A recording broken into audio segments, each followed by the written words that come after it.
In a quiet village in northern India, a little girl began to speak words no one understood. She called her parents by strange names. She described another home, another husband, another death. At first, her family thought it was just imagination, until she began naming real people, real streets, and a violent moment that had ended her previous life.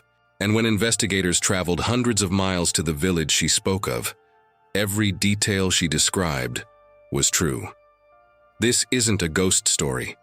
It's one of the most documented reincarnation cases in modern history, and it left scientists, skeptics, and believers completely divided. This story will change the way you see reality itself. The year was 1926, and in the small Indian town of Shirpur, a girl named Shanti Devi was born. For the first few years, she seemed like any other child, quiet, curious, gentle. But as soon as she could speak, something strange began to unfold. She refused to eat the food her mother cooked. She insisted her real home was in a place called Mathura, nearly 120 kilometers away. She even told her teacher, "I'm married there. My husband's name is Pandit Kedarnath. I died 10 years ago." At first, the adults laughed, but the little girl didn't stop. She described the layout of her other house, the color of the walls, even how a hidden box of money was buried under her bed. And then came the moment that changed everything. One day, after being scolded at school, Shanti said softly, "You shouldn't punish me. In my past life, I died during childbirth." By now, teachers were alarmed. They wrote a letter to the address Shanti had given for her husband in Mathura. To their shock, a man wrote back. His name was Pandit Kedarnath Chubey, and yes, his wife Shanti Devi had died 9 years earlier, during childbirth. Kedarnath was skeptical, but curiosity got the better of him. He decided to visit Delhi, where the girl now lived, under a false name, just to see what would happen. When he entered the room, the child looked up and froze. Without hesitation, she ran to him and cried, "Kedarnath ji," using the respectful suffix only a wife would use. She scolded him for remarrying. She recognized his cousin and described their home's private courtyard, the room she once slept in, even the shop he used to own. It was impossible. No one from Shanti's family had ever visited Mathura. How could a 9-year-old know all this? News of Shanti Devi's strange memories spread across India. Soon it reached the ears of Mahatma Gandhi himself, who was still alive at the time. Fascinated, Gandhi formed a reincarnation research committee in 1936, composed of scholars, judges, and reporters, to test whether Shanti's memories were real or fabricated.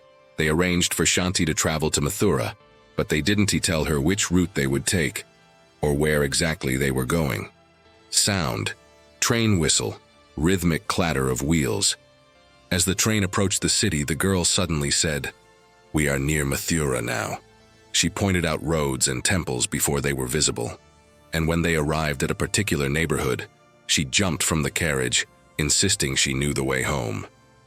The investigators followed as she led them, without hesitation, through winding lanes until she stopped before a 2-story house. Her voice trembled. This is my house." Inside, Shanti Devi recognized every detail. She identified family members, rooms, and secret possessions. She even described a hidden spot where she had once kept money behind a brick in the wall. When they checked, it was there. The investigators, stunned, documented every word. They cross-referenced her statements with death records and witness testimonies. By the end, the committee confirmed Shanti Devi's recollections matched historical fact with over 90% accuracy. Psychologists later examined her, searching for signs of hypnosis or suggestion. But she wasn't delusional. Her intelligence and memory were normal. She simply remembered. To this day, her case is cited by researchers studying reincarnation, near-death experiences, and consciousness survival. If you've made it this far, you're clearly as fascinated by this mystery as we are. Do you believe memories can survive death? You might think Shanti Devi's story ended there, but it didn't. For years, she lived quietly in Delhi, refusing fame or fortune. She never accepted money for her interviews, saying she only wanted people to understand that the soul never dies.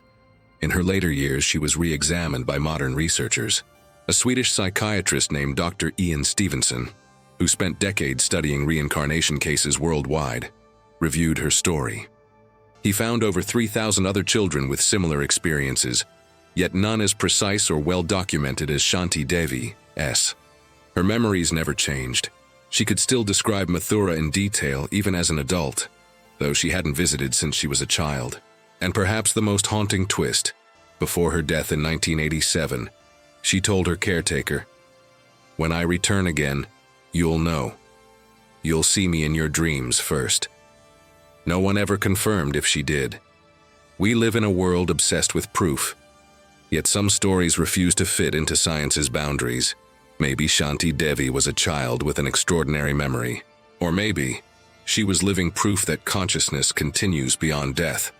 Whichever you believe, her case remains one of the greatest unsolved mysteries of the 20th century. A girl who remembered another life, another love, and a death that wasn't the end. If this story moved you, explore our next video. The boy who remembered his death in a World War II plane crash. And before you go, remember to subscribe, because the past isn't just history. Sometimes it remembers us.